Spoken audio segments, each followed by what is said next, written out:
Fast, nimble, powerful, swooping in on its targets with cannons roaring. It can be none other, the Fairey Firefly. In September of 1939, Fairey Aviation submits a design in answer to specification N540, the Fleet Air Arm's call for a two-seat naval fighter. By next June, the construction of a prototype is approved. Its maiden flight comes some 18 months later, in December of 1941. It is in those dark days, the early phase of the Second World War, that the Firefly first takes to the sky.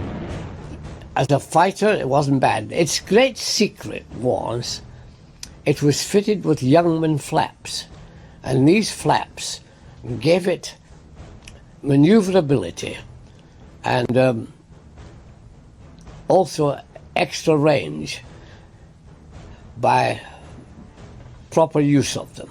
And it was a great asset. Slung under its wing, the Fairey Youngman flaps extend the Firefly's range over its predecessor, the Fulmar, by almost 2/3. Rolls-Royce Griffin engines give it power enough to see it through its long missions out at sea. Good low-speed handling make the Firefly well suited for naval service. On the carriers from which it operates, arrestor wires can bring a landing plane from 90 knots to a standstill in just 30 feet. Not a bit too soon, for a single mistake spells disaster. In July of 1944 comes Operation Mascot, a trial by fire. Barely even commissioned, the HMS Indefatigable is sent with its complement of Fireflies to engage the Tirpitz, Germany's deadliest battleship. Fireflies provide fighter cover for a series of strikes against the Kriegsmarine's Titan. The attack is ultimately unsuccessful, but the Firefly has proven itself. And while the Fleet Air Arm prefers to use American Hellcats and Corsairs in Europe, the Firefly sees extensive service with the British Pacific Fleet. In the Far East, fleet carriers resound to the sound of its comings and goings. It is sent in advance of bombing parties to clear the skies of Japanese fighters. Following the end of the war, Britain is generous. Allied nations stock their squadron with the proven craft. In Canada, Australia, Holland, and elsewhere, Fireflies take to the skies to defend the ships which they call home. In nearly a dozen nations and across 5 continents, the Firefly gives reliable service for over 2 decades. And wherever the kingdom's duty draws it, there it also goes. During the Korean War, British and Australian Fireflies fly ground attack raids and anti-shipping patrols in support of the Allied war effort. 6 squadrons operate from 5 carriers, including the HMS Implacable, Indefatigable, and Triumph. In Malaya, Fireflies operate in the ground attack role. Very versatile, very much liked by the pilots, as indeed the Gannet had been, and it changed its shape about halfway through its career. Right up to the Mark 4 and 5, the Firefly was a good, useful aircraft, but not extraordinarily fast. It had very reasonable performance, but when it came to the Mark 4 and 5, the whole shape of the aircraft changed quite considerably, gave a much better performance, and indeed it was, if you add it up, it was one of the most versatile aircraft the Navy had, and robust and very reliable. It had a wonderful both engine and airframe reliability. Proving its versatility, the Firefly goes on to evolve far beyond its intended role. At first as a night fighter and a reconnaissance craft, but toward the end of its life, most Fireflies are converted into anti-submarine aircraft. In this they precede another Fairey plane, the innovative Gannet. In 1956, the Fleet Air Arm trades Fireflies for Gannets. When the production line finally rolls to a stop, over 1,700 Fireflies have been built in a total of 22 types.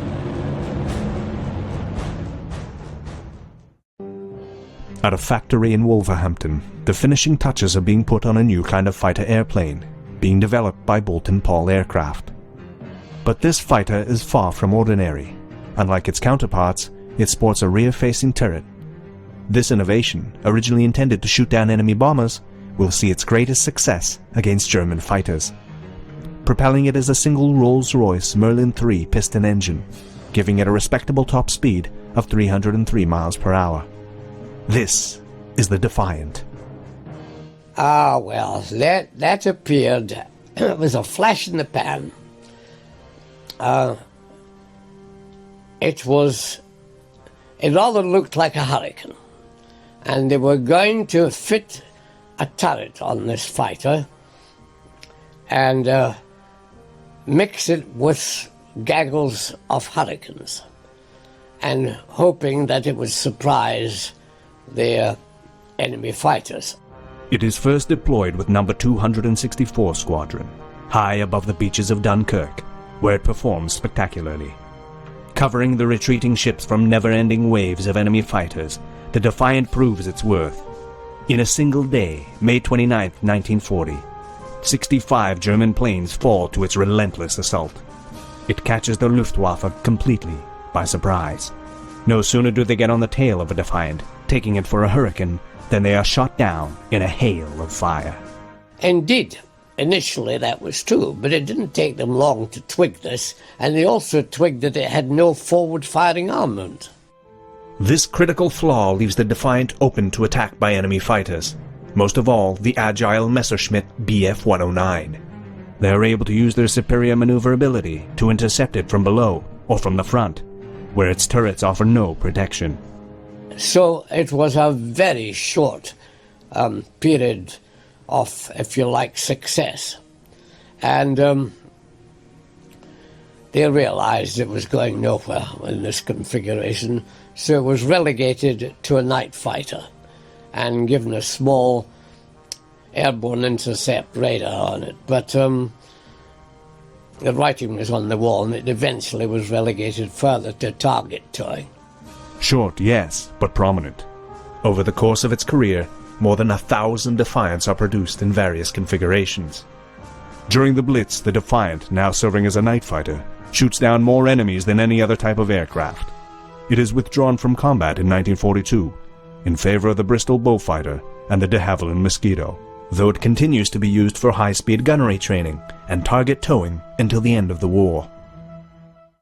As the naval conflict against the Japanese Empire rages, dive bombers prove to be one of America's most potent weapons. Large, slow-moving warships make the perfect prey for these swooping hunters. But by 1939, the U.S. Navy is shopping round for a replacement to the venerable Douglas Dauntless. Curtiss Aircraft submits a design, and everything looks good on paper. The plane is faster and has longer range than its predecessor. But in practice, problems quickly begin to arise. Countless modifications delay the schedule by more than 2 years, meaning that production doesn't begin until mid-1942. In addition to Curtiss's own factory in Ohio, 2 Canadian plants, Fairchild Aircraft and Canada Car and Foundry, are contracted to manufacture the Helldiver. The latter falls under the management of Elsie McGill, Canada's infamous Queen of the Hurricanes. Despite constant modifications totaling more than 880 before production and many more afterwards, problems persist throughout its career.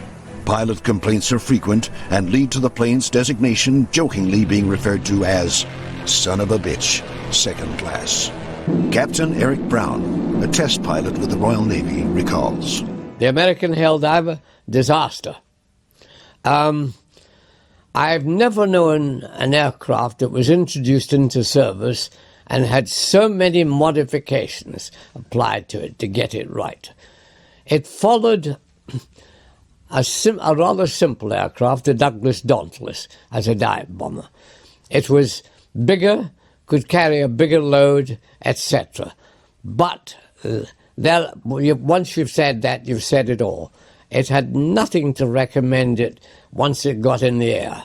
It suffered a lot from once you popped the dive brakes, for the dive bomb. It suffered a lot from vibration, and it was very difficult to sight accurately with it.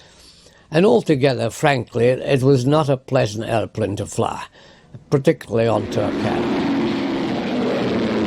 Despite the reputation it earns among pilots and ground crew, the Helldiver is not an unmitigated failure.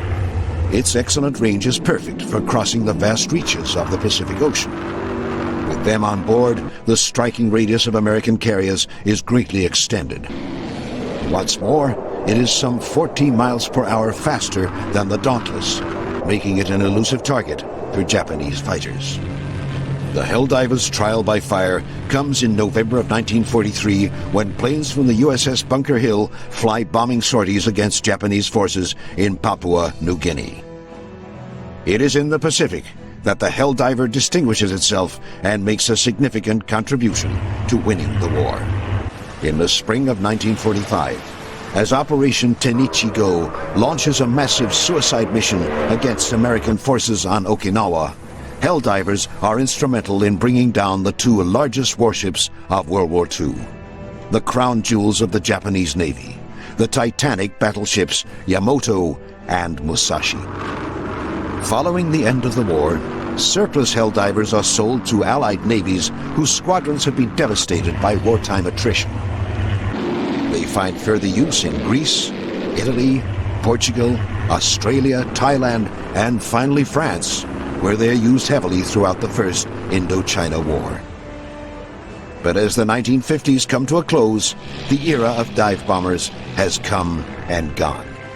Military tactics have shifted, signaling the end of this once indispensable aircraft.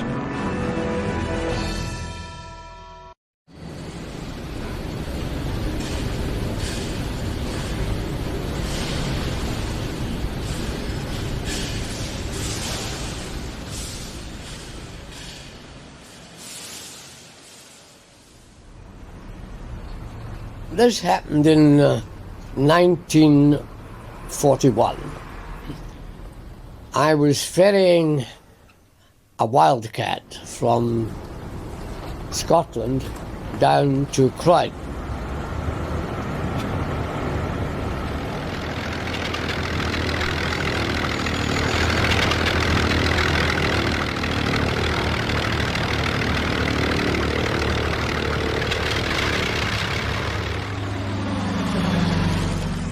I ran into extremely bad weather over Lincoln, and it was any port in a storm. I went into Cranmore. Although they were reluctant to have me, they realized the weather was bad and they let me land there. And I was astonished to find the place alive with civilians. And I thought, this is an RAF field. Where are all the RAF people? And there were civilians everywhere. When I got out and asked what it was all about, there was a great conspiratorial air about everybody. Nobody would tell me why these people were all there. And I was roomed up with a guy who was a very nice fellow. I became very firm friends with him. And I kept asking him what all this was about. And he wouldn't say, and as a diversion, he took me off to the cinema that evening to keep me quiet. And anyway, I found out later that he was the installation engineer for the jet engine on the E-28, the first ever jet aircraft in this country. But anyway, the next day dawned, and it was not a very good day. And the control tower, I was about the only visitor there, you see, with a Wildcat, with any sort of airplane, and they said, would I do a weather test? And which I did, and I noticed when I was up, it wasn't very good weather, but enough to see that there was an awful lot of activity around one particular hangar. And the hangar doors were wide open, and I flew very low when I came back to land, but just hoping to see into this hangar, but I really couldn't. But I was getting more and more intrigued with what was going on. And I did 2 or 3 of these weather tests, and eventually I said, well, you know, the ceiling was such and such, and it was flyable just, but it was fairly late in the evening by this time. While I was mooning around my Wildcat, getting it refueled, etc., all this activity in the other hangar, suddenly out of it popped an aeroplane with no propeller on it. And I'd never seen a jet airplane in my life, and I didn't really know anything about jet propulsion. And anyway, I watched this with great interest, and it eventually took off about 7 o'clock in the evening, and the screaming noise that it went at, and I was absolutely intrigued by it. And of course, nobody would tell me anything about it. Always they were just quiet, but there was much jubilation at the end of it when it landed. And I left probably not much wiser when I left Cranwell the next day. And it transpired, of course, this was the first flight of a British jet aircraft. And strangely enough, by turn of the wheel, I eventually was flight testing this aircraft in the jet flight at Farnborough.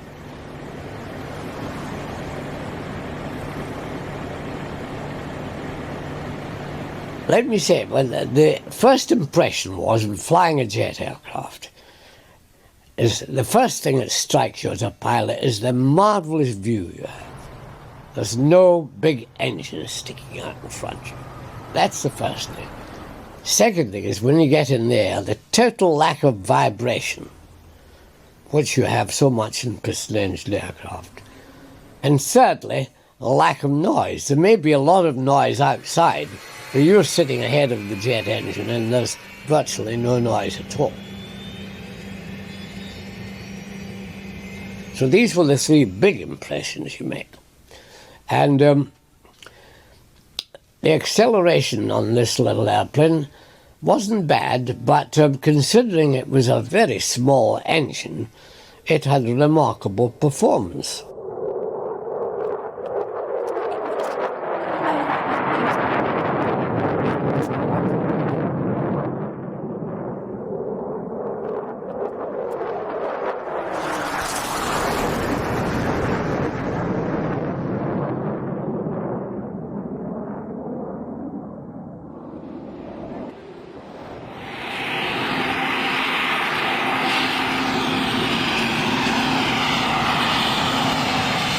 And eventually the Meteor came out, I may say, not very long indeed after. It was a disappointment because I would class the Meteor 1 as a very pedestrian aircraft. In about the late 1940s, or maybe 1950, the Air Force conducted a competition for a long-range jet-propelled escort fighter. The competition consisted of the XF-88, built by McDonnell, the XF-90, built by Lockheed, and the XF-93, built by North American. All three, and they built 2 prototypes of each airplane and ran them in competition. All 3 airplanes flew quite well, with one minor exception. They didn't have much range, which didn't make them much use for what they were wanted. So the program was canceled. However, people wanted to do something with the prototypes that were left over, and the propeller lab at Wright-Patterson, trying to preserve itself in the jet age, came up with the idea of converting the number 2 XF-88 to be propelled by a turboprop engine with a propeller. The purpose being to develop a supersonic propeller capability. Now, bear in mind, it still had its regular power plant of 2 J34s with afterburners. McDonnell built the airplane. They put an Allison XT-38 turboprop engine in the front part of the airplane, which took up an awful lot of space, and put a propeller on it. The original propeller was one that the propeller lab felt was reasonably safe to go to high speed. It was a 10-foot diameter. It was a very, very interesting program. because of the diameter of the propeller, if the nose gear contracted completely, the propeller would hit the ground. So, and also it was not designed with an offset vertical fin like all propeller-driven airplanes are to counteract torque on takeoff. So what we did was we always took off with the propeller in the feathered position in an X, so the blades were as far from the ground as possible, which in turn caused all sorts of comment. And since I was doing this at Lambert Field, which is a commercial field in St. Louis, from airplanes waiting to take off, you know, there were always something to the tower, the effect of, I presume that pilot knows what he's getting ready to do with his engine feathered, but yes, we did. The other thing I should mention was that if you thought that the airplanes were short on fuel to begin with, after they put that XT-38 in, they took out so much fuel that this airplane had 288 gallons of fuel.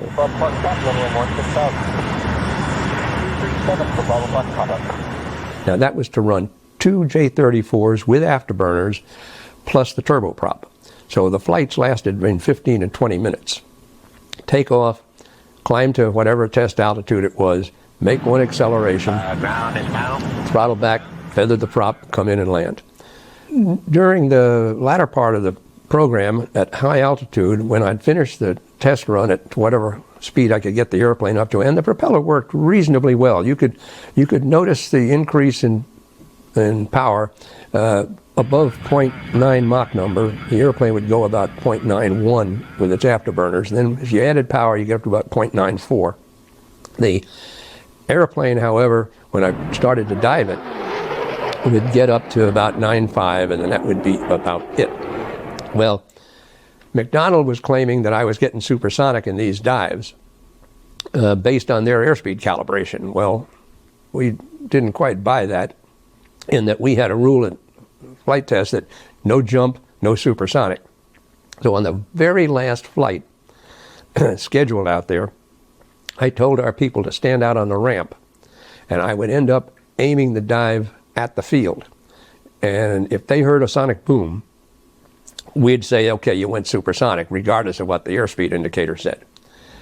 Well, it turned out that I ended up overflying the field ever so slightly. So instead of just pushing over into a dive, I rolled over and split S. And wow, things started happening real fast. I got the jump, plenty. I got a firelight on the turboprop and both jet engines. But eventually everything slowed down, the lights all went out, and came in and landed. The tower had long since informed me that yes, I had been supersonic.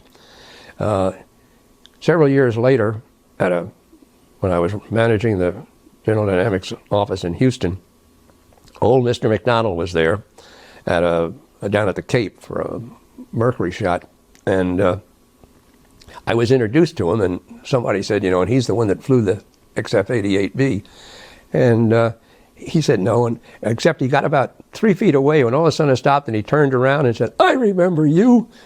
You're the one that caused us 3,000 claims against us for broken windows. oh, Mr. Mack never lost sight of the important things. On July 19, 1934, a group of B-10 bombers departed from Washington, D.C. Their final destination would be America's Arctic outpost, Alaska. The Army Air Corps wanted to demonstrate the possibilities that a long-range bomber could offer to the United States military. The aircraft, made in Baltimore, Maryland by Glenn L. Martin, was a revolutionary plane. The first of its kind to be made from all-metal parts, it was 50% faster than the biplane bombers of its time. 121 of them would be ordered by the Air Corps from 1933 to 1936, with Hap Arnold describing the B-10 as an air power wonder of its day. Its retractable landing gear, its rotating gun turrets, and its enclosed cockpits were all state-of-the-art features that would lay the foundation for America's future bombers, including the B-29 and the B-17 Flying Fortress, the aircraft that ultimately replaced the B-10. Taking off from the capital at Bowling Field, the B-10s would land in Fairbanks, Alaska 5 days later, a distance of over 8,000 miles, through areas that had never been seen before. The successful trip would show the American government the advantages long-range aircraft could offer over both land and sea. For this triumph, Arnold would receive the Mackay Trophy. Well, the Wellington, as you know, was of geodetic construction. And if one wanted to make a high-altitude airplane for reconnaissance purposes, one would be faced with a tricky proposition of fitting a pressure cabin in there in geodetic arrangement. One has to say Vickers made a first-class job of it. They had a capsule which was an elongated capsule, rather like a large sausage, with 3 crew in that capsule. It was very successful, and it had a little, I would say almost, porthole on top of the fuselage for the pilot. It was like a fishbowl, actually, goldfish bowl. But it had the same skinning, double skin, as the Welkin later produced. But it was purely for the pilot. There were windows in the capsule for the crew, and these were always also sandwich windows. The airplane was not pleasant to fly at all. One of the problems was with this strange arrangement for the pilot, who was sitting literally with his head in this goldfish bowl. It was difficult to see anything in the cockpit. He was in an awkward position where he could barely reach the throttle on one hand and the fuel cocks on the other. They were so distant from him in this elevated position. I found it difficult to fly in bad weather conditions. It's almost as bad as looking through a clear view panel on a thing like a Spitfire. And altogether, it was certainly not my favourite airplane.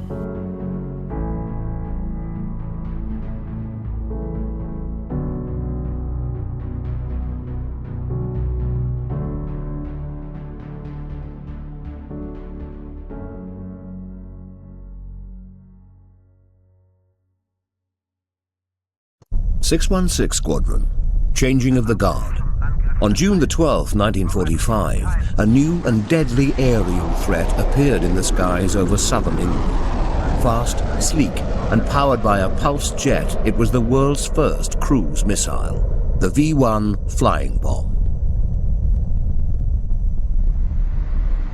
In response, the RAF rushed into service its most advanced and secret weapon, the Gloucester Meteor Mark I.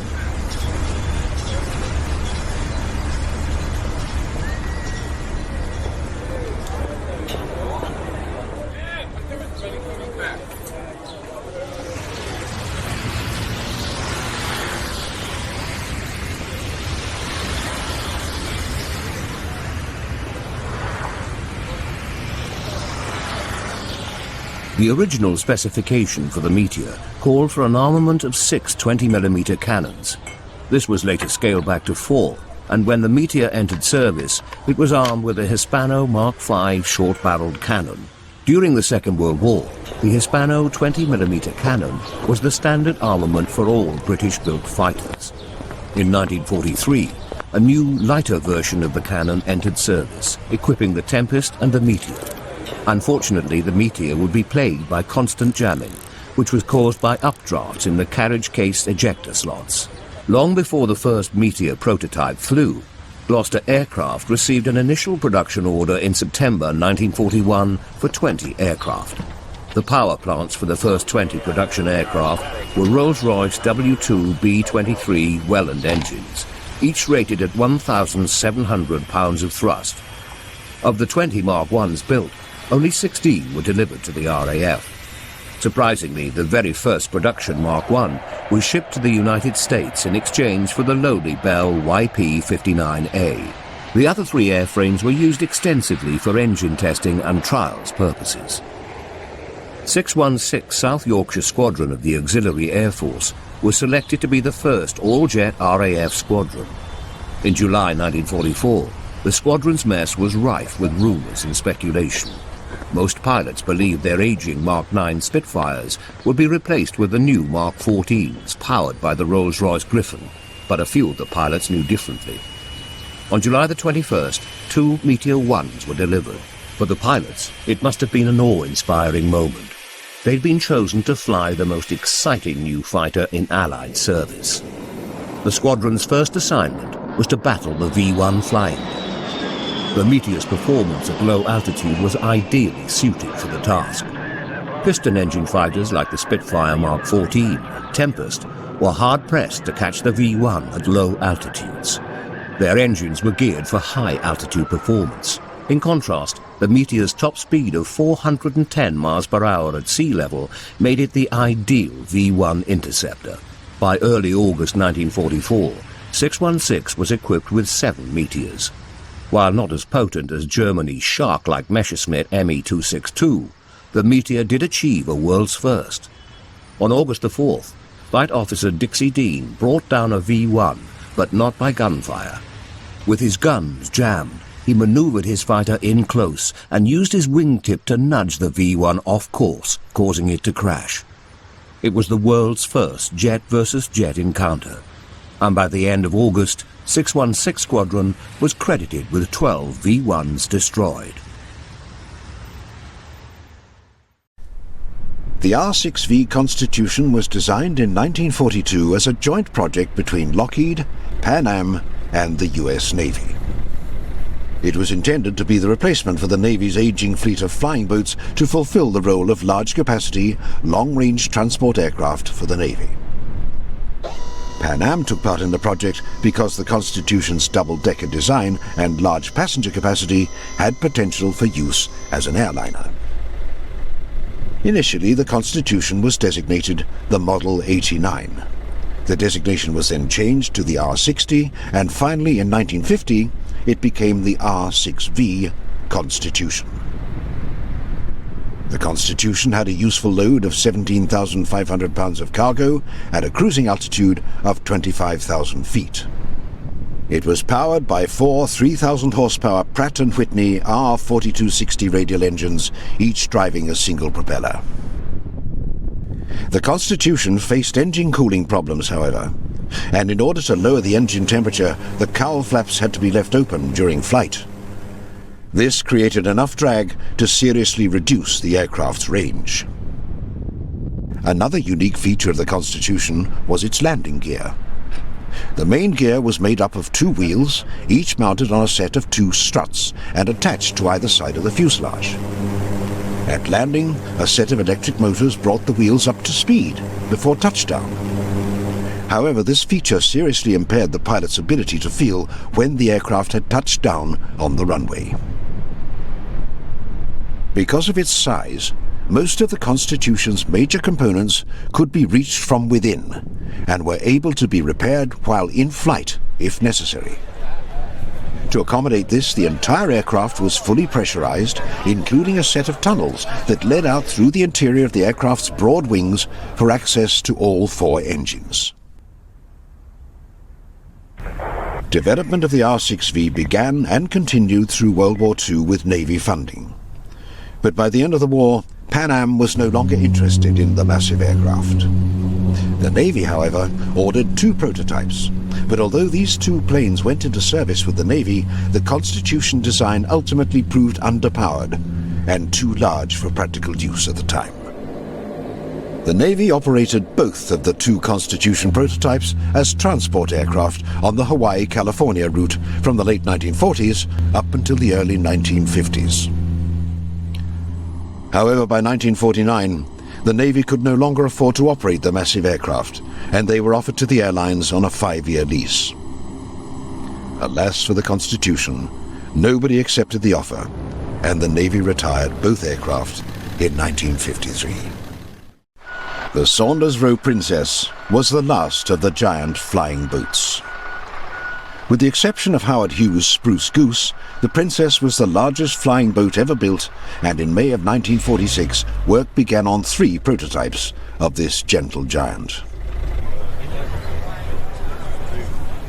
The Princess was nicknamed the Double Bubble and designated the SR-45. She was intended to fly the non-stop transatlantic route from Southampton to New York, carrying 105 lucky travelers on her luxury-outfitted twin deck.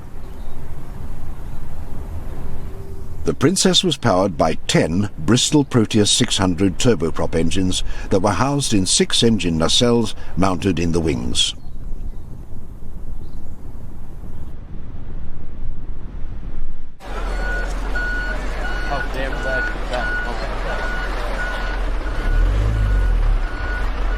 The 2 outboard engines powered single propellers, while the 4 inboard engines were the Bristol coupled Proteus.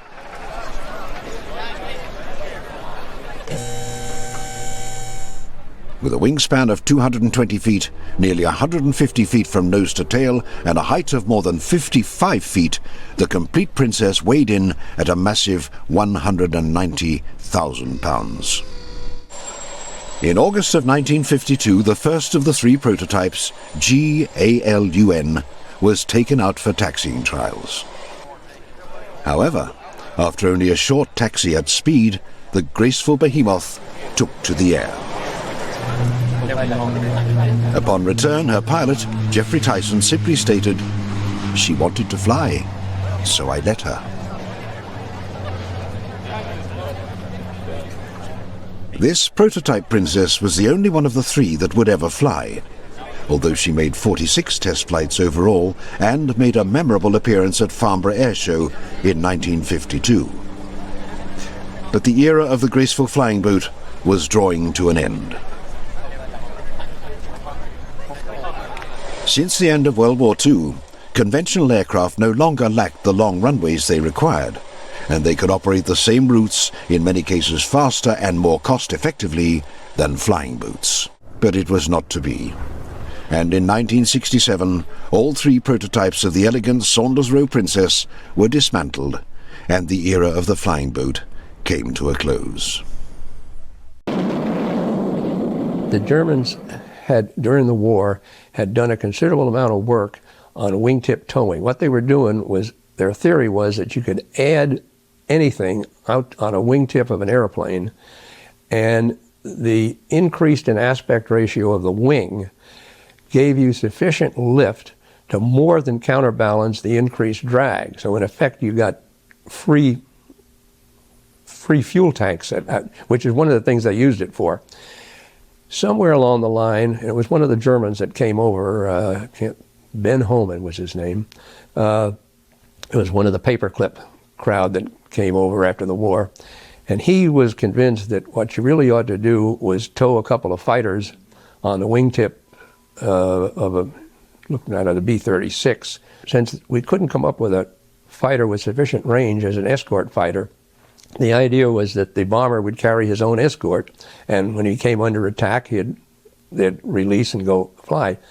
And the idea was to carry 3 of them, 1 on each wingtip and 1 in the fuselage. The 1 in the fuselage, the pilot could get out and relax and do whatever he needed to do and eat, and then they'd take turns rotating around. That was pretty far out idea, but that was the idea. And they went on to a program, I believe it was called Tom Tom, in which they put 2 F-84s on the wingtip of the B-29. The effort to keep the airplane out there flying was, the workload was tremendous. So what they had to do was get an autopilot that would keep the airplane stable. Bud Anderson and Johnny Davis were flying the 284s on a B-29. They were flying out of the Republic plant on Long Island. And there was to be the first test of the autopilot. Bud Anderson hooked up, could not get his autopilot to engage, so he disengaged from the B-29.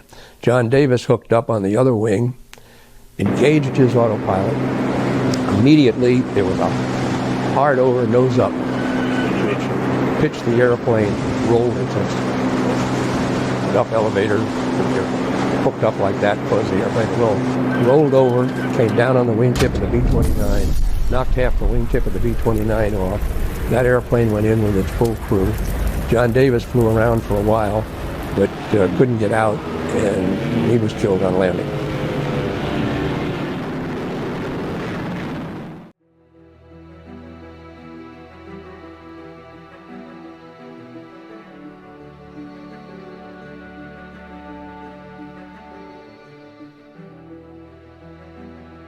If you enjoyed this video, please remember to like and subscribe.